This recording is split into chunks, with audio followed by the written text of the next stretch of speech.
Okay, so welcome back to Dunn's Garage. We're doing a bit of a different episode this time, kind of a little special thing for hitting 100 subscribers, and we're going to go through all the junk that we have.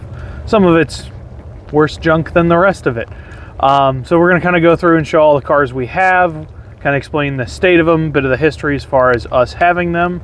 And to begin with, I'm going to go over here and show the least junky cars we have, although sometimes the most broken ones, and those are the main daily drivers that we have.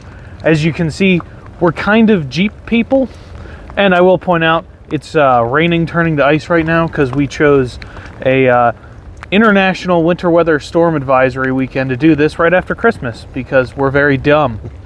So the first car here is my mother's 2014 Jeep Wrangler that is, sitting happy at about 165,000 miles. Yep. That she bought after she had a Arctic Blue Jeep Liberty have the piston turn into shrapnel and put a window in the side of the block, and I will attempt to put photos of that carnage behind us. Nobody I have met in my entire life can destroy a perfectly functional stock motor like my mother, doing absolutely nothing that would do that. No, just calmly driving down the road at 35 miles an hour. So here we have what is left of the 3.8 liter V6 that was in my mother's Liberty. As you can see, a piston did completely disappear and ended up pummeling the crap out of the cylinder head on that engine. We don't have a picture here of the actual hole it put in the side of the block, unfortunately, but it was pretty extensive damage that happened at essentially 30 miles an hour.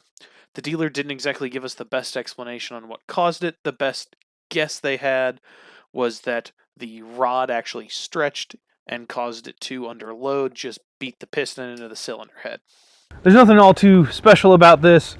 We have, per our norm, a set of BFG all-terrains on it. So, as I was saying, my mom's Wrangler has slightly oversized BFGs, different wheel size, so it throws it off a bit. They're about a stock Rubicon-sized all-terrain. We're big fans of the BFG KO2 and KO3 lineup, as you're gonna see. And aside from that, it's got brand new, ridiculously expensive drilled and slotted brakes on it because her last set of calipers decided to turn on and stay on and roast all the brakes on the front of it. And there's nothing too special about it. It is hydro blue, kind of an uncommon color, with a couple blackout accent packages, and the only other particularly special thing about it is the fact that it is a stick car, and yes, even my almost 60-year-old mother drives a stick shift Jeep Wrangler every day. And the next one up on the list is my dad's Gladiator, so we will switch camera so you can talk about that. So, slightly after this, we had a Dodge Ram at the time. It had 169,000 miles on it. And it was like the day before all the rust was going to come through on it. So, I guess I'm skipping ahead because that's the car behind this car. Well, not really. So we thought, well, I'm going to get a new truck. Let's look at trucks. And at the time we had a big camper that I needed to tow. And that's why we needed a truck. And I went looking at the Gladiators. At the time, they had just come out for 2020, and they were not only obscenely expensive in the first place, but they were also going for a premium. The dealers were putting $8,000 to $10,000 on top of the $60,000 price tag, which I know now in 2026, you're hearing me say a truck costs $60,000 and that was expensive. Well, it was at the time. Now they're more leaning towards 80 or 100, but we decided, no, we're not going to get a Gladiator. That's just absurd. So we ended up buying the motorhome instead because we couldn't tow it with the Ram anymore, tow the camper with the Ram anymore because it's just too old. So somebody we've talked about in the past who retired, so he's no longer in business, was Davies Jeeps in Columbiana, Ohio. He buys cars from a variety of auctions, or did, and one of them was an insurance auction, and Ian one day found this totaled on his website. Somebody bought it. They paid an $8,000 premium for it, and it looks like they dropped the passenger side wheel in a ditch and cracked the axle in half at the central axle disconnect, and the passenger side just left, taking the wheel and all the suspension and the running board and the fender and the door and everything with it, and the wheel, which was we'll show you some of the wheels. They're beautiful. So the price became quite a lot cheaper than it was, and we drug it home on a trailer and put it back together with a new axle from the dealer. I took all the old parts out of the old axle. Then we drove 4 hours up to Michigan, where somebody had just taken the full suspension off their Rubicon Gladiator and put it on a marketplace for $500. And this was first year production, which meant that, if I can get it to focus, I can't. So, that's better. It was only the Fox Rubicon suspension, whereas now you can get slightly lesser Rubicon suspension. Yes.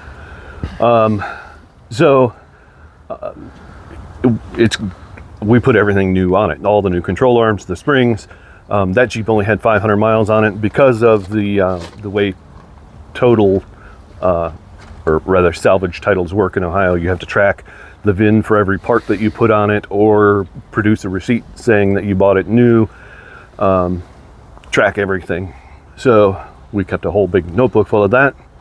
And so a $60,000 truck that somebody paid an extra $8,000 for, we purchased for $23,000.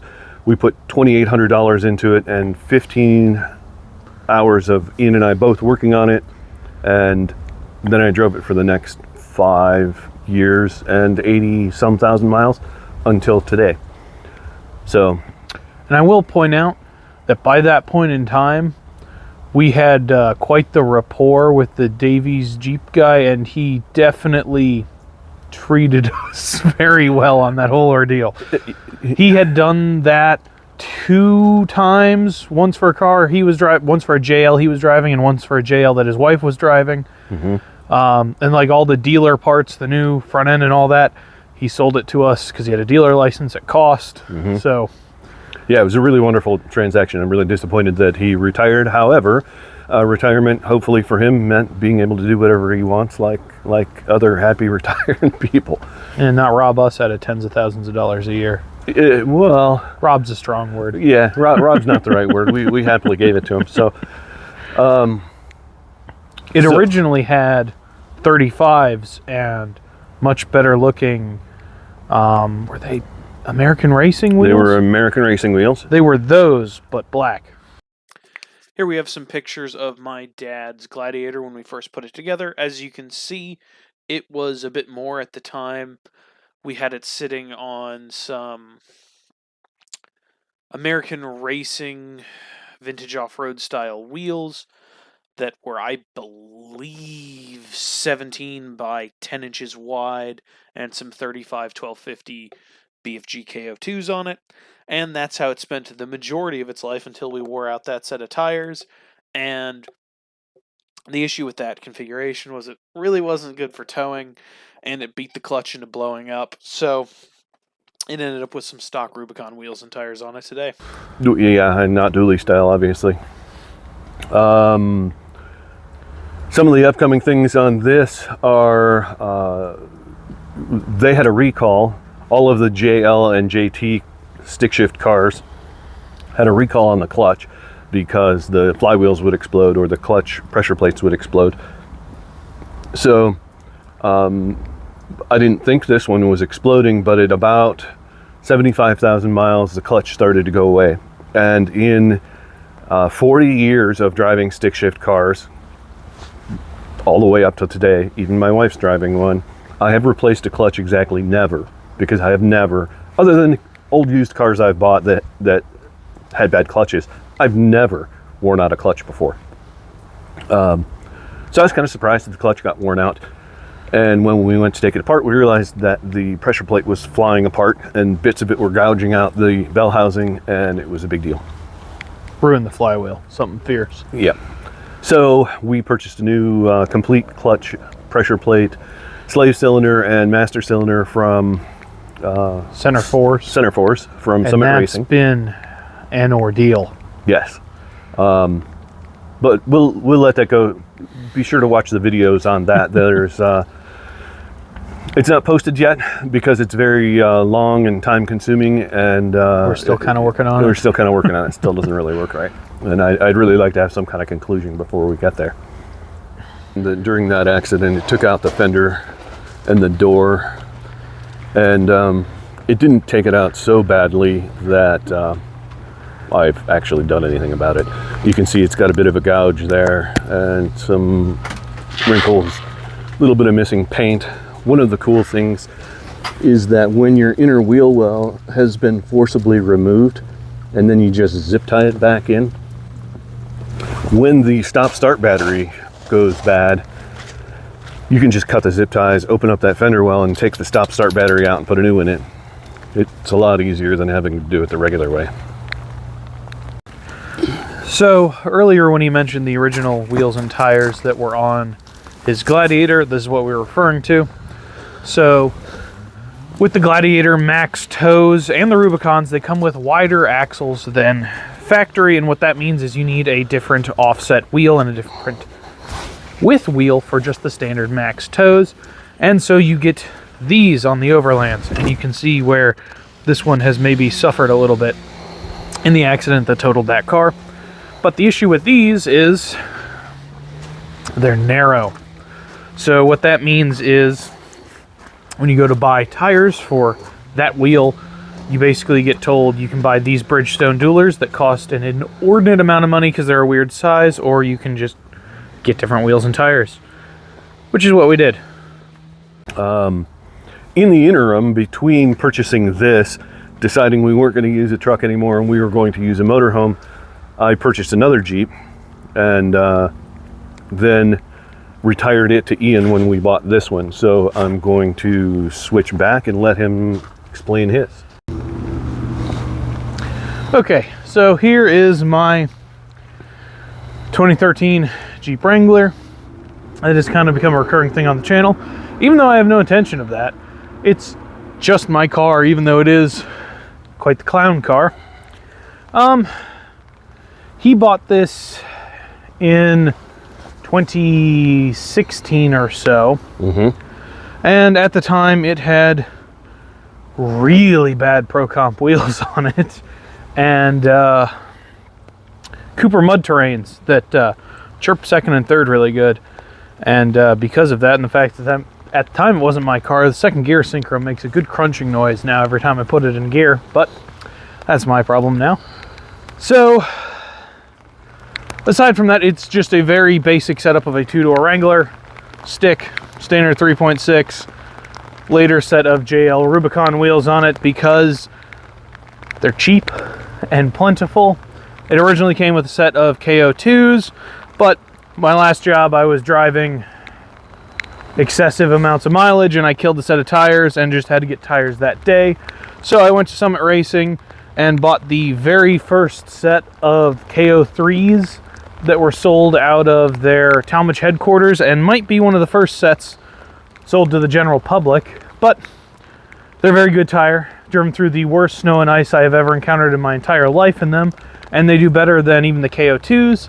That being said, they're just not as good off-road, and that's why they continue selling the KO2s, I would guess.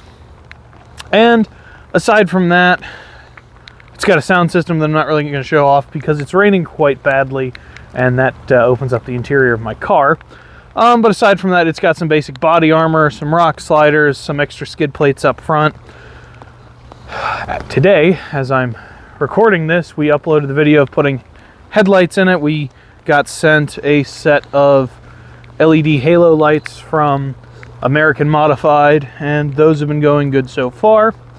And we just had to put a new radiator in it because I mostly break everything in my cars, especially the ones I have to rely on. So, not too much more to explain about that. Okay, so this is going to be the first of the very interesting cars, and one of the few that we have with a name. This is the Barbie Vet. And that should be pretty self-explanatory. What this is a 1977 pretty base model Corvette. It's not a Stingray, because they're only Stingrays up until 1976, which really sucks, because that badge is cool. But it's just a very basic setup. It's almost completely non-functional at the moment, because I take things apart and don't put them back together. So we bought this car at a Hyundai dealership that I would say is renowned for having the shittiest cars around in about 2014. Yep. The day we bought my first car that you'll see in a moment. And every bit of rubber line on the front was terrible. Quadrajets suck. Emissions Quadrajet suck real bad.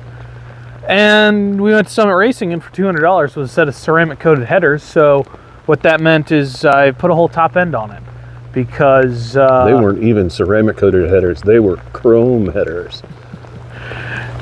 You gotta love the return/demos area at Summit Racing. It will always provide. So the basics of where it sits right now is it's virtually all the way together. It's got those headers we talked about. They're not as chrome-like as they were. Yeah, they're not as good as they used to be. A full MSD ignition system. And if I can get the air cleaner that you bought in, what, 1980?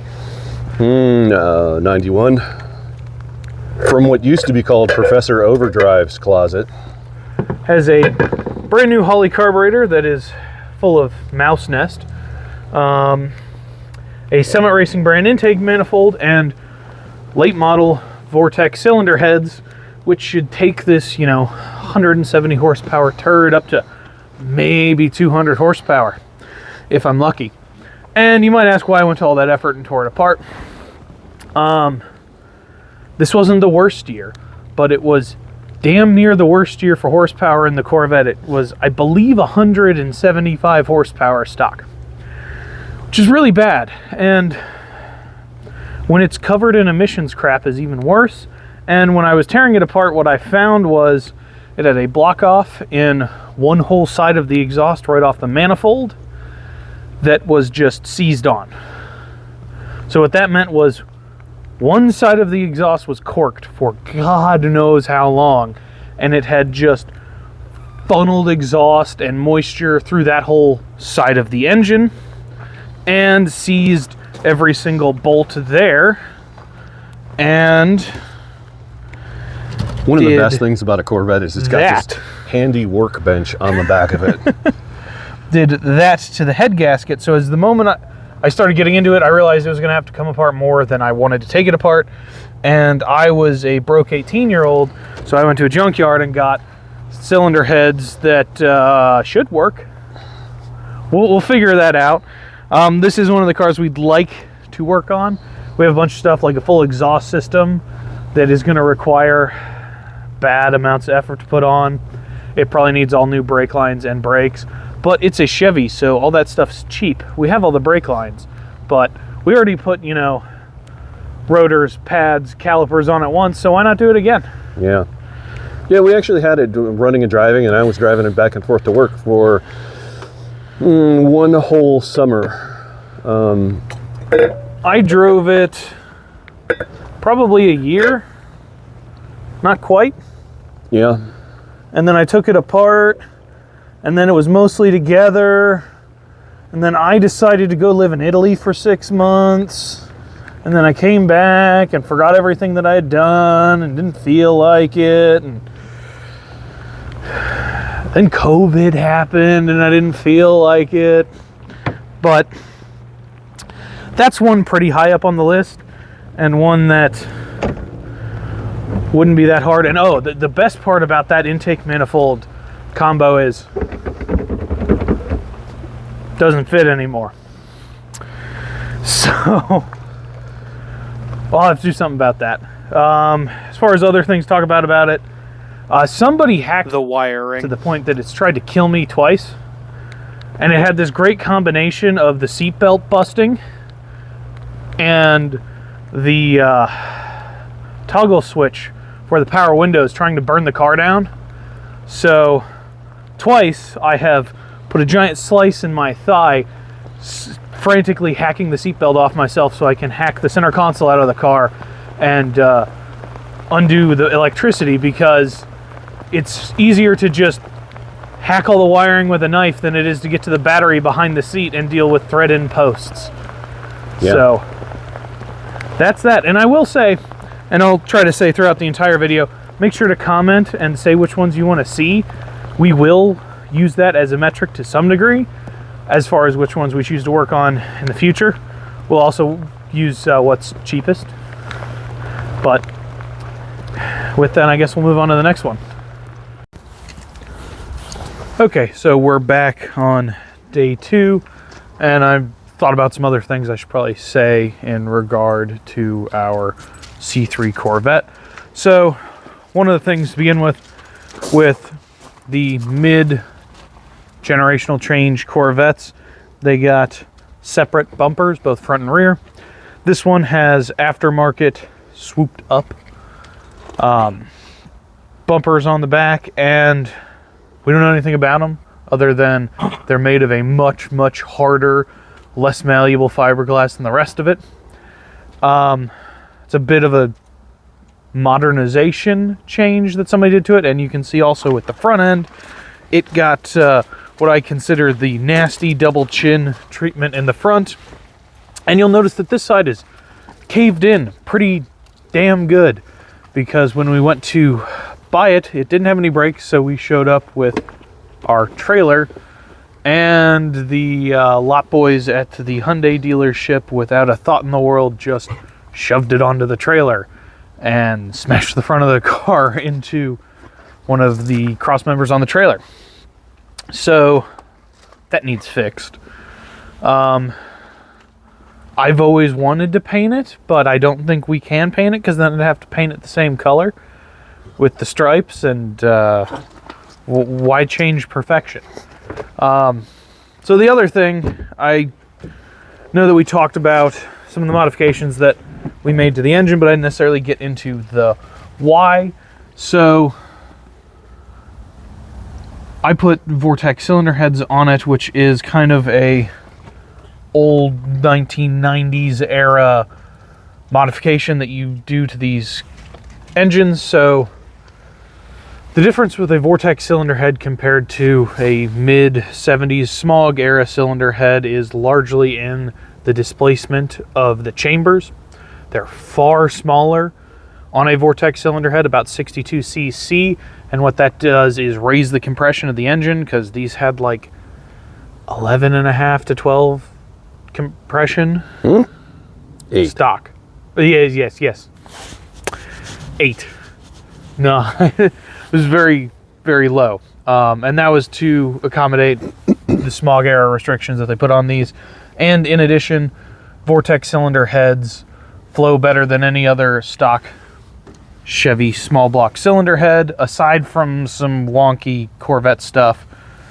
And they were $100 a piece at a junkyard, so they cost virtually nothing. Now, in hindsight, a smart person would have just yanked the whole motor out and put a Vortex 350 in it, but that's a Corvette motor, which means it's special. Although there's lots and lots of people all over the world that want to put it in their Nova or their pickup truck. Yeah. And that required a change in the intake manifold, because they have different stud placement, not different placement, but different angles to the studs for the intake manifold. And it used to be an aluminum intake manifold from Summit Racing was $89. Now they're like $250, and you have to buy the crappy Chinese ones. But I already bought that, so it's fine. Beyond that, as far as stuff we have for it, we have some of the brake components that we need to get it back going. I have a mini starter to actually, attempt to make it run, because I never have since putting it back together. And we have good looking wheels, although it does have Corvette rally wheels on it, which are just slightly wider than standard GM rally wheels. And that's about it, so we'll get on to the next car.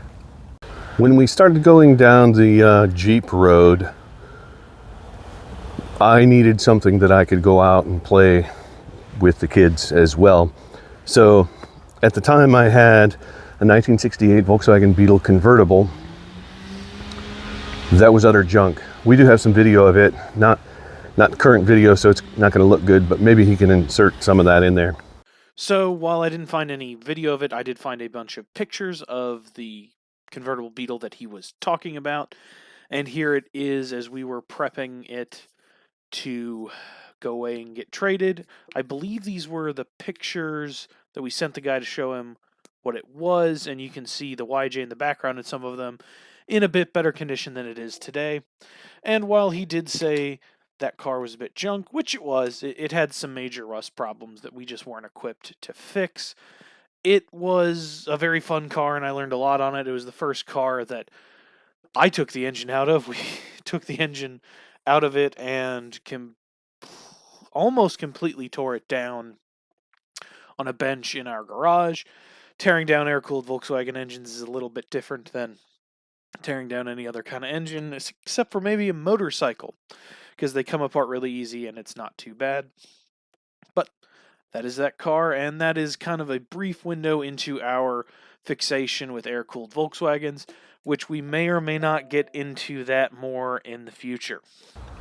So there was somebody on Facebook Marketplace that had Craigslist. Craigslist. Might have been Craigslist. That had this for trade only, for something that he could drive. And now, well, I've been driving the 68 Beetle. It works just fine. So I asked him if he wanted to trade. And we took the journey out to his house, and we met who I thought was his son, George.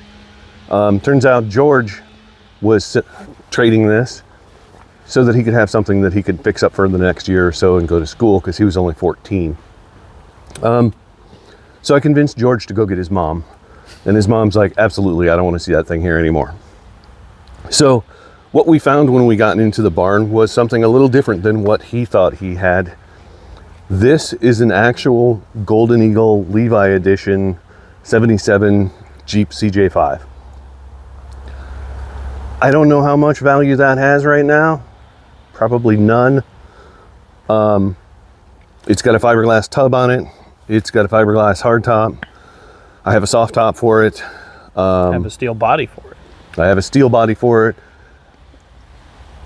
Kinda. It's more like 12 steel bodies all welded together.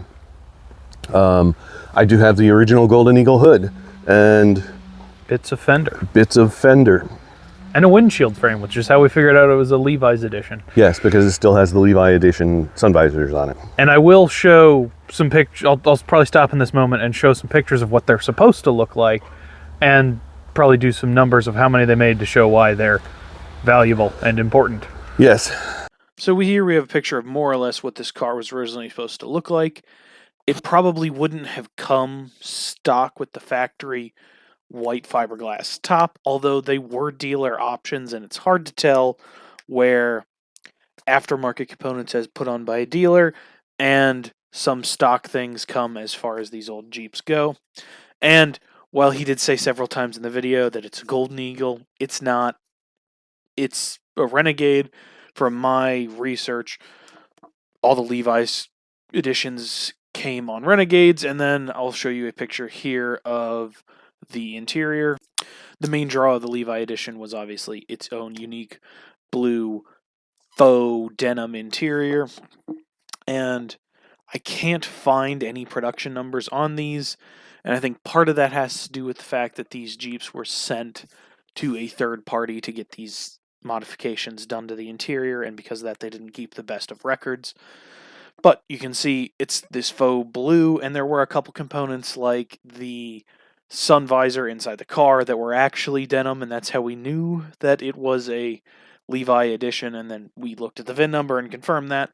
But one thing I will point out, while I can't find production numbers or particularly what the value of this car would be right this second, I can find what it costs to get those seats, and it's $5,000, which is insanity.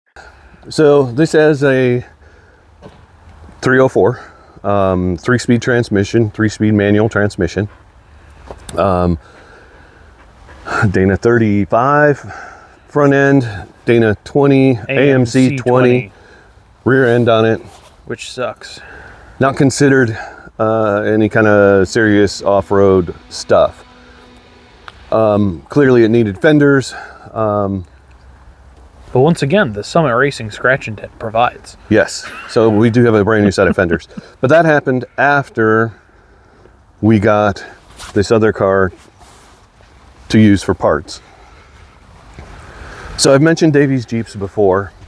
Davies Jeeps had this for sale. It's important, it has a name too. Try to avoid knocking a hole in my top. As you can see, we prepped for this quite a bit. Yeah. So This is Cross Threads. this is a 1974 Jeep CJ5. It also has a 304 that I don't know anything about other than somebody took the distributor out of it. And it has a 2-barrel carburetor on it. It has a 4-speed transmission. And what makes the transfer case special? It is a selectable transfer case, which means it's got a lever for high-low and a lever for 2 and 4, or maybe just selections for all of them. It has Dana 44s front and rear. Jeep people will notice that they didn't come with Dana 44s in the front. The Davey at Davies Jeep says that it's likely a Scout front end because they did have the same track width and a Dana 44. It has very large leaf spring packs, and it has dual shocks front and rear. So we can get it to load. Those are obviously custom packs, and dual shocks were never offered on any Jeep. And if it will load, which it will not, so I'll just have to describe. Right behind the rear mounting point for the shock is a probably 1/4 inch wide crack in the frame, Yes. which is how it ended up at a junkyard. So this car had a 6-point cage, custom built for it. And what should have happened is it should have had bars forward of the, let's call it the A-pillar hoop, because that's what caused the frame to crack. The whole front of the frame was not supported. So it's hard to see with the stuff here, but it mounted right about there, and then the whole front of the frame moved up and down independently. So originally the plan was to take the good fenders off this car. This one is weirdly power steering, but it has drum front brakes. Switch the axles into the other car, convert to disc brakes in the front, take the power steering from this car and put it over there, sell off the parts that we don't need to kind of fund the project. And well, instead I bought the green Jeep that Ian drives now, and then the grass grew under these, and so there they are. We do have some intention of perhaps resurrecting this just the way it is, resurrecting the other one just the way it is, and maybe we can use this for a Southington off-road dedicated Jeep. We should point out, with all the modifications we've gotten into, you'll note it's short. Yes, it is not And lifted. You'll note back here, it's got Michigan off-road licensing. So what we suspect is it was modified for either dune racing stuff or mud drag racing, because there's a lot of classes with that require, I think it's 305 cubic inches or less and a 2-barrel. And this car wasn't born with any of that drivetrain, because you can look at the front frame and see where somebody welded on the mounts for that engine. and none of the rest of the drivetrain is stock to it, and none of the other chassis modifications are stock to it. And that's about the only explanation we can think of. And it might be kind of cool to go do that. So if you're interested in that, in either of those, let us know which one you'd rather see, because we need to start with one and work on, accomplish that and work towards the next one. I'd kind of like to go with the other CJ5 because it's got a title and I can license it and drive it. This doesn't, and so I won't, but we can drag it out to Southington and do that. Or we could use one of the various methods to get a title. Yeah. We have learned since we purchased this that there are people who will do the work. It isn't shady. It's just more work than normal people would put into a $500 car, because it's going to cost you about $300 to have somebody do a title search and find all the places it was registered and find what the transactions were, and then a new title can be created once it's been deemed not a repo or vehicle. stolen or whatever.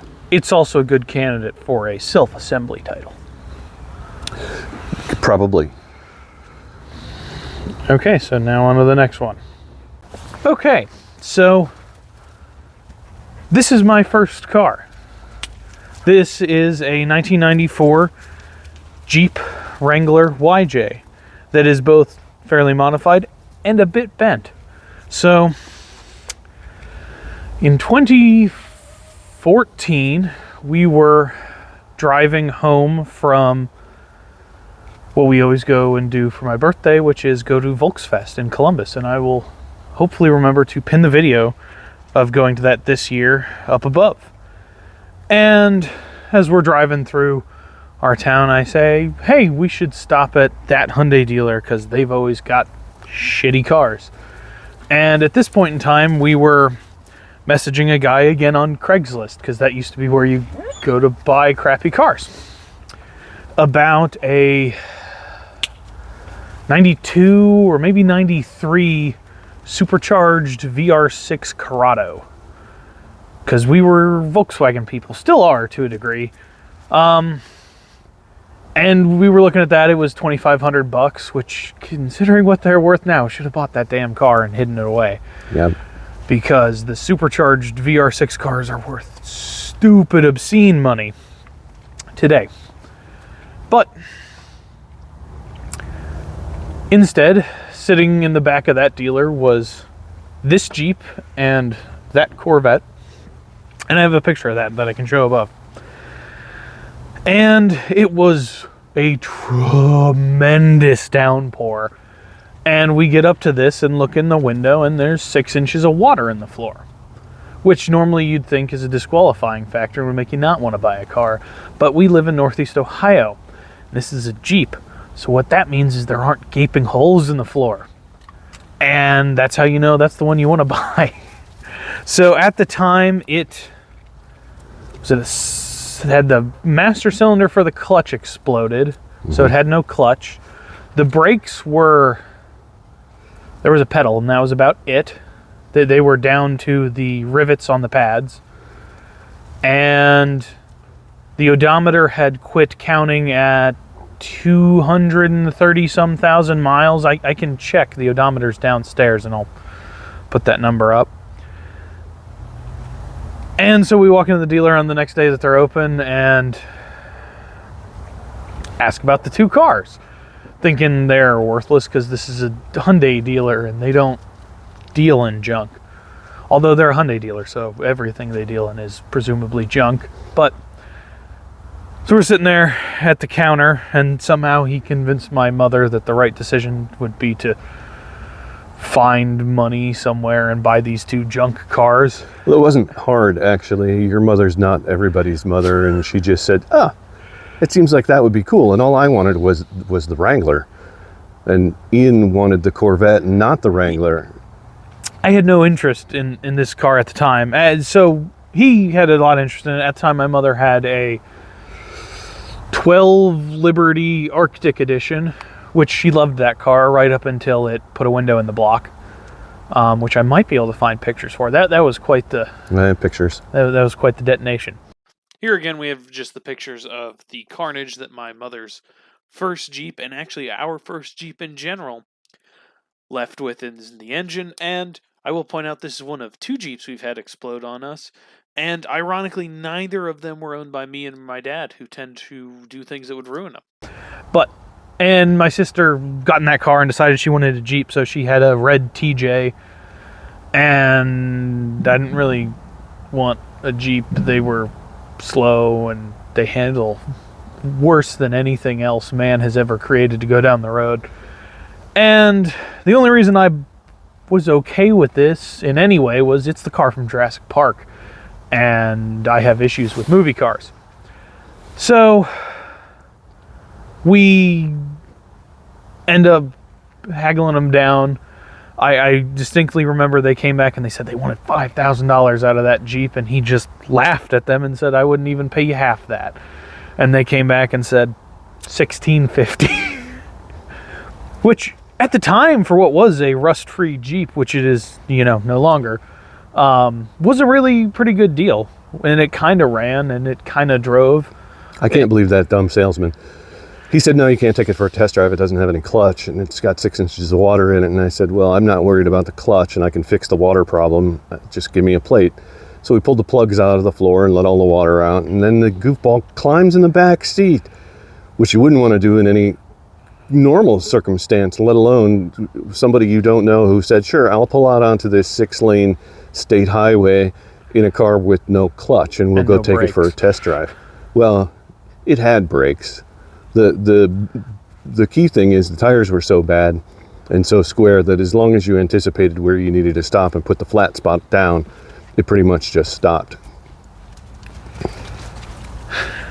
So as it progressed, we started going through the car. It had above 250,000 miles. To be honest, we don't actually know the number. When I started, well, not at the moment, because I have no idea if it'll start. It'll start if you put a battery in it, because if it wouldn't, then I'd... Yeah, it ran when it was parked. Yeah, it ran when parked. You could hear the piston clattering away in there between the cylinder walls, so I'm sure the ring ridge on it is something to behold. But we got to the point of we were messing with the suspension, and we're hemming and hawing about what to do, because, it was pretty thoroughly used up.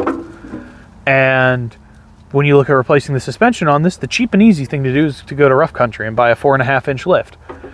And so we went to Rough Country. We went to 4-Wheel Parts back when they were a thing, because they don't even really exist anymore, and bought a 4.5-inch lift for like $380, and it was shocks, springs, Pitman arm drop, everything. And of course, we installed that in 2 feet of snow in December. And it was my Christmas present, so that's what we did for Christmas break, and that was fantastic. And then after you do that, as I just pull off the cover that's keeping it nice, you can see over here, we had to then put lift shackles on it, because with the stock shackles it didn't have enough movement to actually articulate. Yes, I know at this point that they're put on wrong. Yes, I did drive it for years that way and not know any better, but I was 14 to 16, so blame him. So we ended up doing that. We put what, a 1-inch body lift on it? Could be.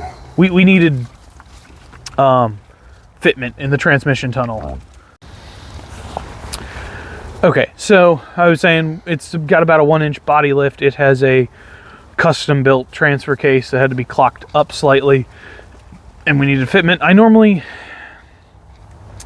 Body lifts are kind of a sketchy thing, because you end up essentially multiplying the torque on any given bolt quite a lot when you raise it up, and a lot of the plastic pucks that come with them are terrible and will collapse.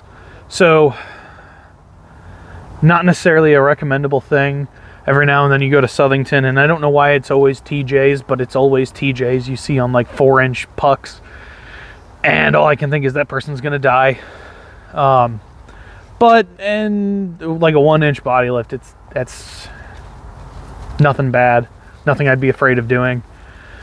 With this much suspension lift, we had to go with the slip yoke eliminator, new rear drive shaft. That's why it has a custom transfer case that Ian built as a 15-year-old, because we needed to put in the conversion output shaft for that in order to accept the different drive shaft.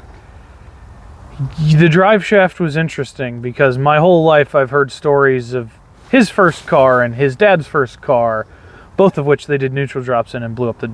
Well, you blew up the drive shaft, he blew up the rear end. That's what they tell me. I wasn't born yet, so... And I've never broken a drive shaft, but I sure have hucked one out of here at like 40 miles an hour because it's got a God knows how many miles on it, and the tabs on either end of the yoke had worn away. And then I lost a cap, heard this horrendous clattering noise, stood on the brakes, but this doesn't stop good. And then a thunk, and then a suction noise, and something shot out of the side of the car, and all of a sudden you got no power. And so I get out of the car, and planted into a ditch is my drive shaft because it just spat it out of the back of the car. And conveniently, it's four-wheel drive, so I just put it into four-wheel drive and drove home on front wheels. And so that was the first big issue with figuring everything out with the rear end and the drive shaft and everything. And ultimately, the issue with that came to be with the lift. It came with a set of repositioning wedges for the rear end, which the easier thing to do would be to find a nice clean way to die, because those are terrifying and dangerous as all hell because they're cast aluminum and they had cracked and fallen out on one side and just wrecked the centering pins for the axle, and so the axle was shifting back and forth under load and made the problem with the yoke worse, and that's why it kicked the drive shaft out. So that was its whole horrendous ordeal that fortunately didn't kill us. And then we got into the slip yoke eliminator setup, and that was once again another kit that we were able to just go to Four Wheel Parts in Columbiana and buy off the shelf. And then we ended up going to, I can't remember the guy's name, but he had a bunch of similar part of the world. Everything for a Jeep. Everything for a Jeep, and buying a heavy-duty Jeep selectable transfer case that I think, if I remember correctly, it's out of a V8 Grand Cherokee with a selectable transfer case, which is rather odd. So I swapped planetary gears and made the inputs and the outputs match for the transmission and everything, and put it in, and after that it worked just fine. Actually went down the road once for once without being horrific. And that is one thing. So there's a whole elaborate in-depth story on the tires that I'm not going to get into right this second. So without getting into it too much, the tires that we're running on this are 33 1250 15 BFG mud terrains. And as far as off-road, I don't think there's anything better that the average person's going to be able to buy. They've certainly done very well on this. It can go through rocks pretty decently. It goes through mud very well, which is why it's so rusty and terrible now. But it's got that, and it's on a basic set of ProComp steel wheels. And steel wheels are key for off-road cars because you can beat them back into shape with a hammer. And how did we get those wheels? We went to the scratch and dent section at Summit Racing and paid $3 for all four. And it's because they're bad at accounting at Summit Racing. But so with that, I started driving it to high school, and it worked fine. Not a highway car. It does have a 5-speed transmission with overdrive, but the 5-speed part's kind of imaginary because when you try to put it in 5th gear, it's got 410 gears in it and maybe 80 horsepower. So it can't spin the tires in overdrive. It just kind of sputters and stalls. You can put it in 4th gear and ring it out to 5,000 RPM, which is so thoroughly into valve float, it's not even funny. and put it in 5th gear, and it just goes thunk. And yeah, so not a highway car. Probably never, I don't know that we'll necessarily have it on the road anymore. So I started driving it to high school, and it was all fine. We're going to Southington almost every weekend.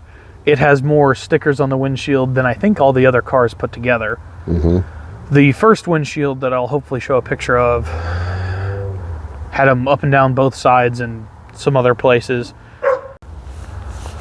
So we're going to Southington at a pretty good pace, and eventually you get to the point where the lift and the tires, they do a lot, but they don't do everything.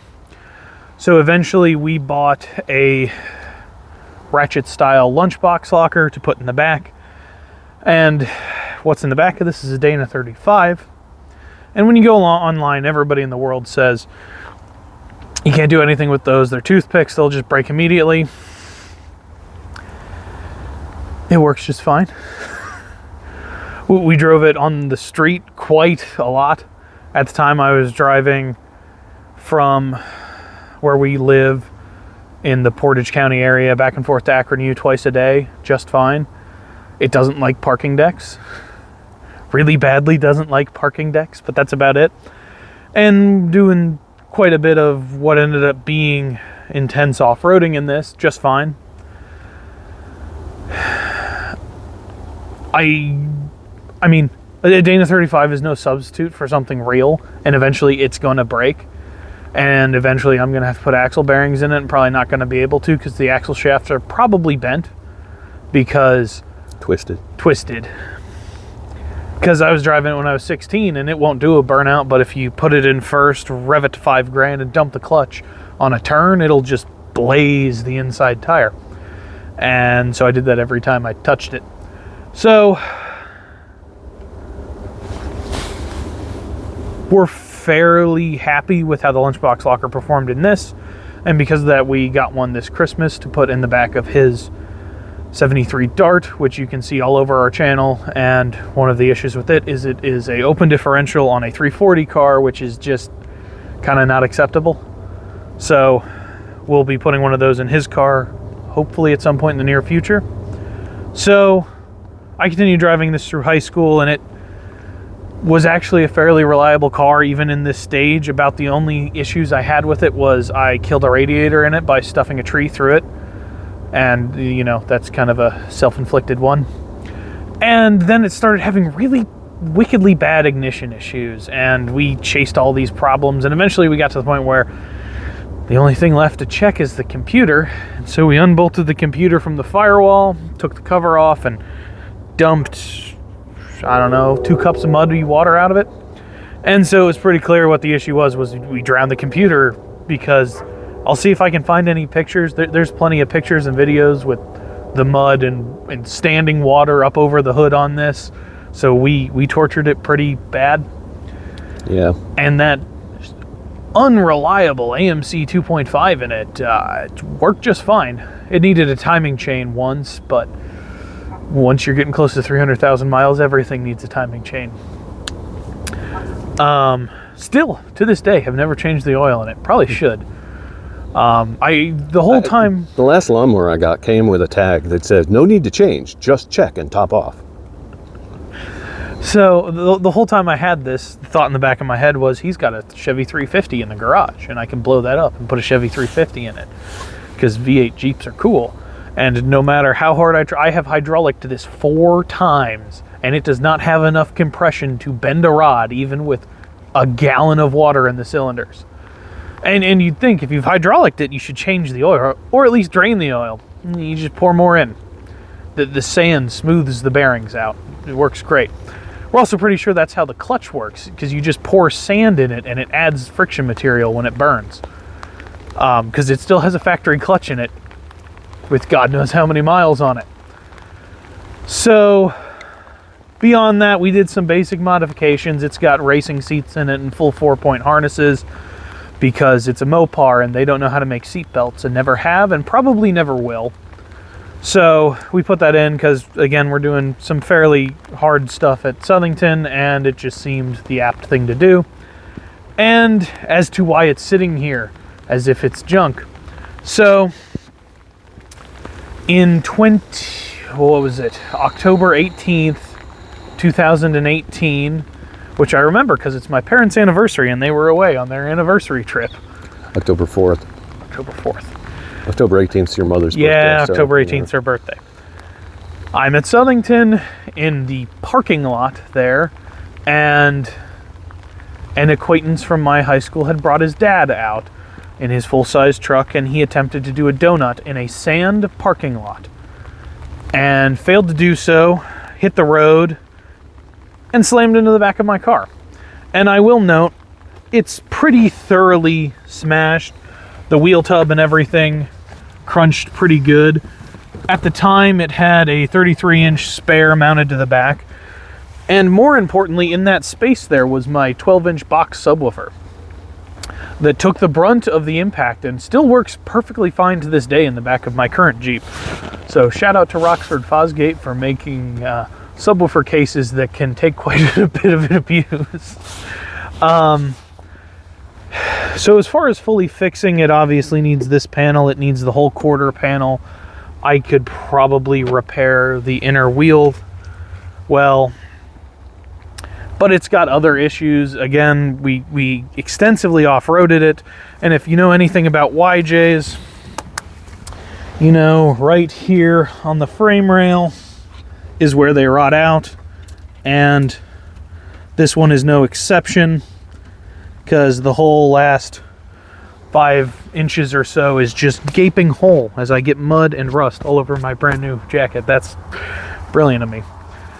So where this sits at the moment is it needs frame patches probably on both sides, which requires dropping the tank and dealing with all that. This body mount is roached. I don't know if it got rusty and then it got hit by a full-size truck. Some combination of that turned it into dust. It's got a variety of other rust spots on it from sitting in the backyard here, which is just not optimal. So it's got a bunch of rust all over that we need to fix. Doesn't necessarily need fixed to take it to Southington, but I'd like to fix it. We have a new tailgate there that I can just put on. Really what it needs to go out to Southington again, which is kind of probably the only life it's really gonna live at this point, needs the frames patched. It needs all new brake lines, which don't cost that much, and it needs a fixed slave cylinder for the clutch, and that's the only thing that's really problematic.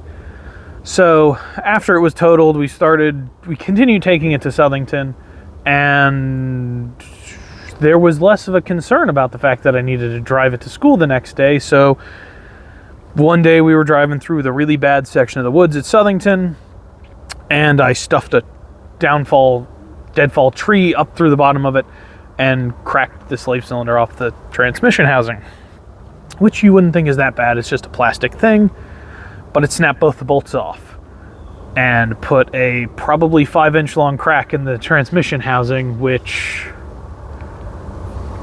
is a problem. And I don't want to take the transmission out, because the moment the transmission in this leaves, it's never going back in. An AX5 is never going back in. And then you're committed to a driveline swap on a car that doesn't really need it. So that is the tentative, if we ever get to it, plan for this.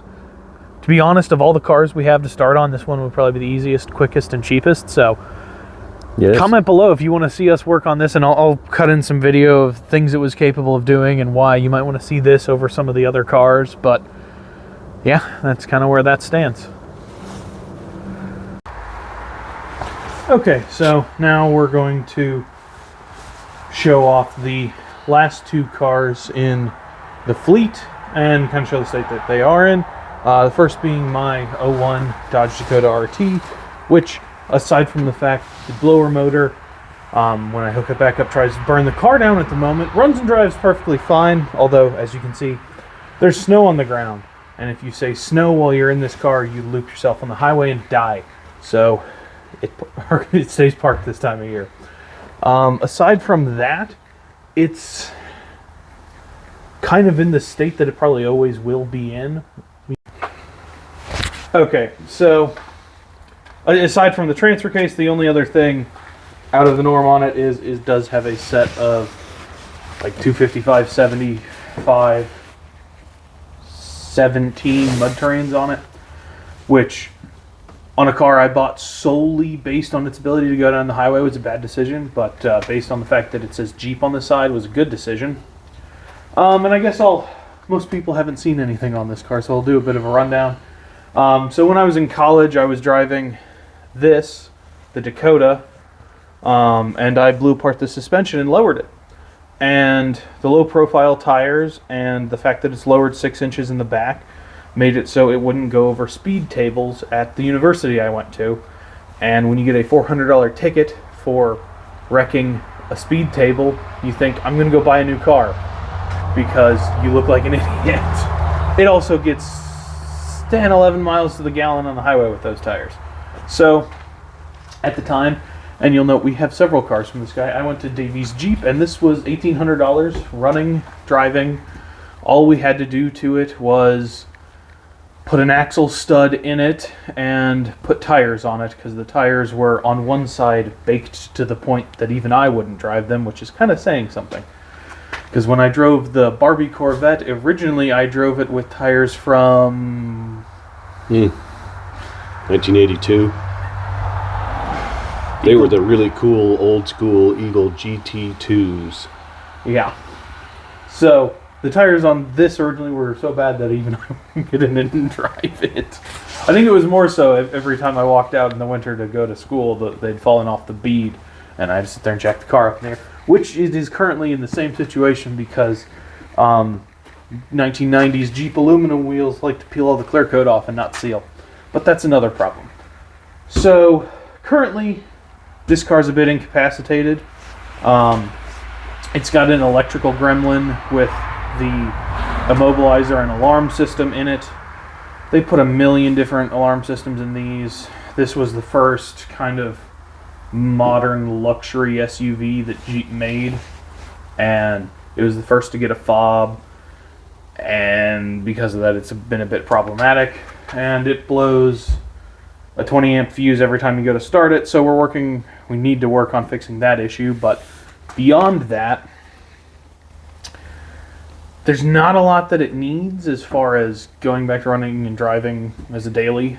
I have some ambitious plans with this that I don't know if they'd ever come to fruition. If he points the camera up here and at the hood, you can see the number one issue with it is it's from the south, which is why it's so nice and rust-free here in Ohio, but it doesn't have any paint. And the whole front interior, where it was in the sun the most, is similarly toasted. And that led to some annoyances, like I had to put a new dimmer switch in it. And no matter how careful I was about pulling the front plastic off, it all just turned to powder in my hands. So for like 2 years, it didn't have any plastic in the dashboard, and I had to piece it together out of junkyards. But that wasn't too bad. It needs the front seats reupholstered and paint mostly.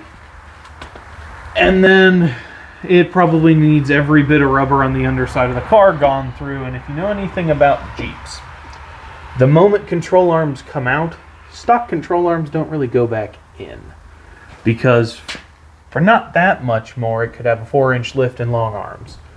And then you're down that road, which is why it's been stock and just crappy the entire time we've owned it. But it's kind of getting to the point where the shocks have 250,000 miles on them. That's another thing I should probably point out. The odometer stopped counting in this somewhere around 248,000 miles. And it's been that way for the going on 9 years that I've owned this car. Consequently, my guess is somewhere closer to the 300 mark, and the Magnum 318 in it and the 44RE still work flawlessly. That being said, I did overfill the fluid on the transmission once and burn it up slightly, but it came back to life, so that's fine.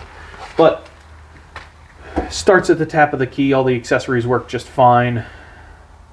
And really, probably the goal with it would be to build a modern enough car forever, because every part for this car is readily available. Pause in a moment. So as I was saying, all the parts for this car are readily available. I can go to any pull apart in the state and pull a 5.9 and a 44 RE and rebuild them with no issue. I have a lot of experience with the Magnum based Mopar small blocks and a lot of faith in their reliability. The engine on this has been 100% reliable, and this one's been less so, but I've tortured this one real bad. So kind of what my goal for this would be: paint it, redo the interior, and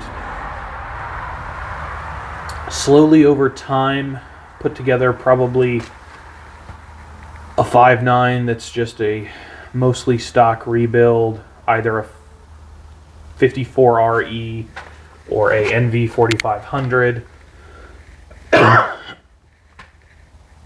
And probably a different rear end. This is an aluminum case, Dana 44, which isn't the strongest of rear ends, but it's not a bad one.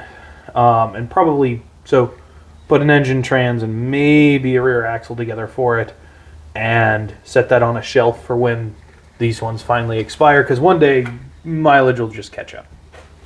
And just build a car that I can drive forever onwards, because modern cars suck so bad and cost so much money.